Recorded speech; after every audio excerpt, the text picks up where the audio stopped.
Jadi kalau bahasa kita, membayar ongkos haji, itulah orang-orang yang infaknya akan dilipat gandakan oleh Allah Subhanahu wa taala menjadi 700 kali lipat. Bahwa semua dosa-dosanya diampuni oleh Allah Subhanahu wa taala. Telah berkata Ikrimah dari sahabat Ibnu Abbas, yang dimaksud Allah akan melipat gandakan pahalanya, asalnya 1 menjadi 100, menjadi 700, yang bagaimana? Nah, ini menarik sekali. Al-jihad wal hajj. Kata Ibnu Abbas, siapa Ibnu Abbas ini? Ibnu Abbas ini adalah sahabat ahli tafsir. Yang dimaksud yang Allah akan lipat gandakan menjadi 700 kali lipat itu maksudnya al-jihad. Yang pertama, menginfakkan harta di dalam jihad. Wal hajj. Yang kedua, harta yang dipakai untuk berhaji. Maka bapak-bapak yang sudah berhaji, wajib untuk memujilah kepada Allah Subhanahu wa taala telah berhaji. Dan orang yang punya harta, maaf ini ya, orang yang punya harta berlebih, dia tidak berhaji, tidak ada niat di dalam hatinya untuk berhaji, atau tidak ada usaha memang untuk berhaji itu.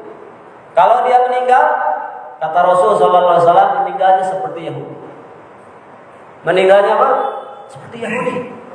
Maka orang yang menginfakkan hartanya untuk berjihad tadi, orang yang menginfakkan hartanya itu untuk berhaji, jadi kalau bahasa kita, membayar ongkos haji, itulah orang-orang yang infaknya akan dilipat gandakan oleh Allah Subhanahu wa taala menjadi 700 kali lipat.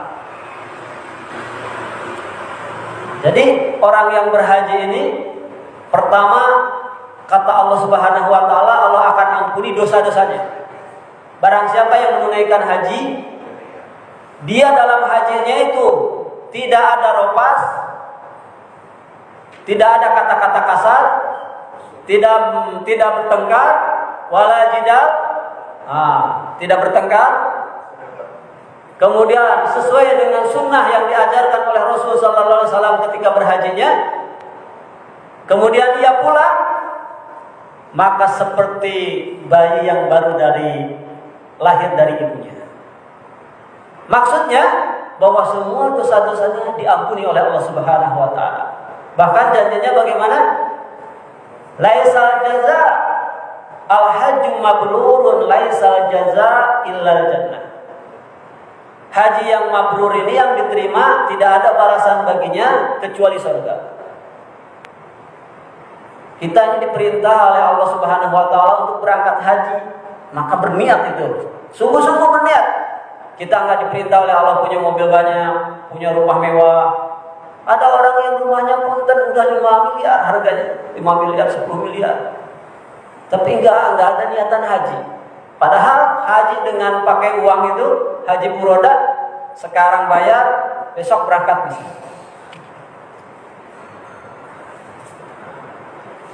Ini bisa dipertanggungjawabkan nanti di hadapan Allah Subhanahu wa taala ya, kalau hartanya banyak tapi tidak berangkat haji. Atau setidak-tidaknya sudah berusaha. Sebab harta ini akan dimintai pertanggungjawaban oleh Allah Subhanahu wa taala, dari mana serta kemana, dari mana didapatnya serta kemana keluarnya. Maka hikmah daripada haji ini, orang-orang berhaji ini banyaknya orang tua. Kenapa? Sebab ini hikmah terbesar.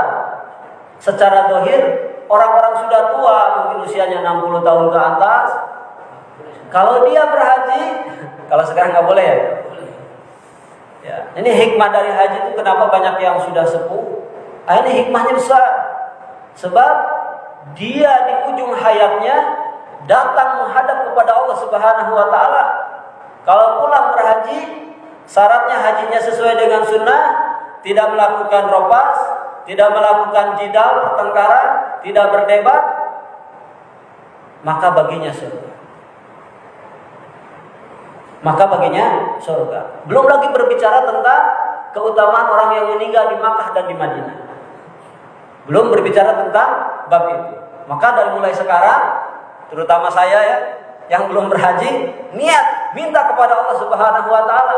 Tidak ada yang tidak mungkin, minta kepada Allah Subhanahu wa taala supaya bisa menunaikan haji.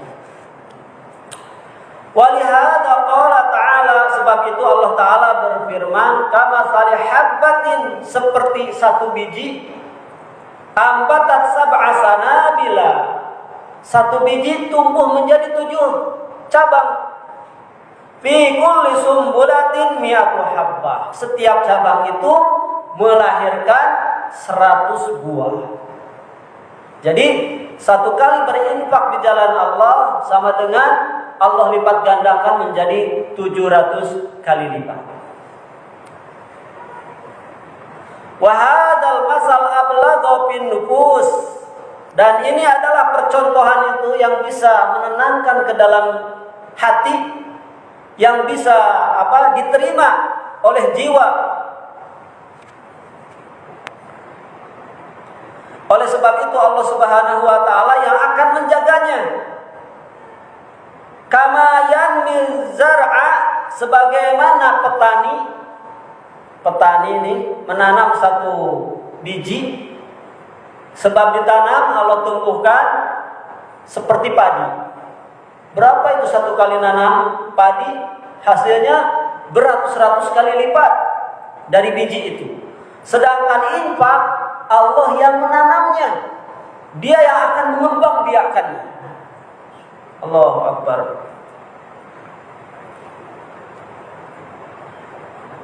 Maka keutamaan infak di jalan Allah Subhanahu wa taala ini tidak ada bandingnya. Bahkan nanti di hari kiamat, setiap manusia dia akan bernaung di bawah amal sedekahnya, di bawah amal infaknya, sampai dia dihisab. Kemudian datang seseorang menghadap kepada sahabat Abu Hurairah. Sahabat Abu Hurairah ini sahabat yang banyak sekali meriwayatkan hadis, sehingga hadis yang datang dari Abu Hurairah ditolak oleh Syiah. Memang sebetulnya Syiah ini bukan Islam, sehingga dia menolak hadis-hadis yang datang dari Abu Hurairah. Abu Hurairah didatangi oleh seseorang, dia merasa butuh doa sebab anaknya masih di perairan, masih berada di laut. Maka Abu Hurairah ini menyarankan kepada yang meminta doa. Nah, jadi kalau kita ini butuh sesuatu, bertawasullah, berdoa, meminta kepada orang soleh yang kita anggap soleh supaya dia mendoakan. Ini boleh, namanya tawasul. Maka orang ini disarankan oleh Abu Hurairah. Abu Hurairah tidak menyanggupi untuk mendoakannya, tetapi Abu Hurairah kepada orang yang meminta doa tersebut, coba Anda bersedekah.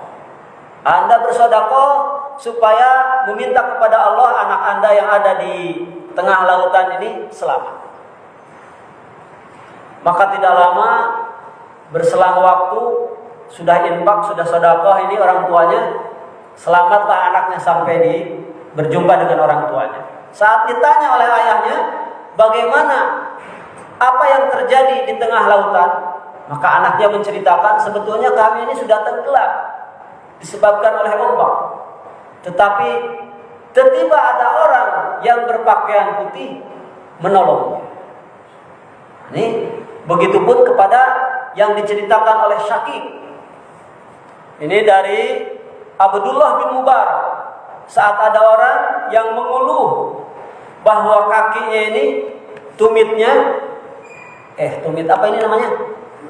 Lutut selalu berdarah. Udah bertahun-tahun berdarah.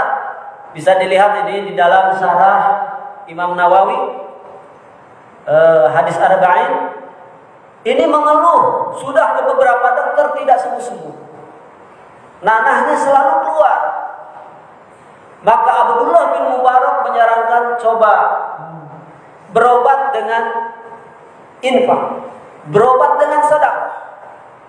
Maka orang ini dia berobat, diniatkan kepada Allah Subhanahu wa taala supaya lututnya ini sembuh, maka tidak lama berselang Allah takdirkan lukanya ini sembuh.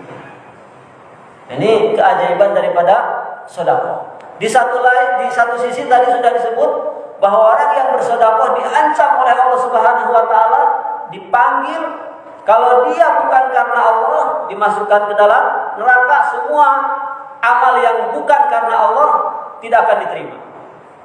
Tetapi kalau amal ini disebabkan niatnya tulus karena Allah Subhanahu wa taala, maka amal ini yang Allah akan jaga, Allah akan tumbuhkan dari mulai 1 menjadi 10, 100 sampai 700 kali lipat.